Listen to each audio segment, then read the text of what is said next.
Slip হয়ে গেছে। Adventure experience.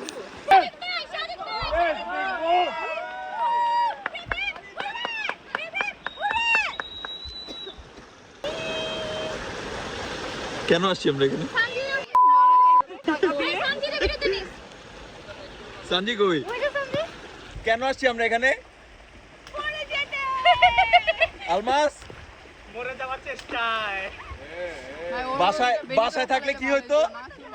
বাপ্পায় ভালো মন্দ খাওয়াইতেছিল, বিছনা ছিল, এসি ছিল, কুত্তায় মারছিল, এদিকে নেহারি ছিল, গরুর মাংস ছিল। তুমি কেন আসছো? আমি অ্যাডভেঞ্চার এক্সপেরিয়েন্স। দিশারি কেন আসছিস তুই এখানে? কেন আসছো দিশারি? কলাপাতায় ভাসতে উচ্চ কেন আসছো?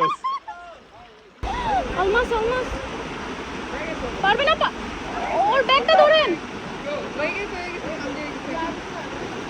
আল্লাহ আল্লাহ আল্লাহ আল্লাহ আল্লাহ, পারবে না। ওর পা স্লিপ হয়ে গেছে।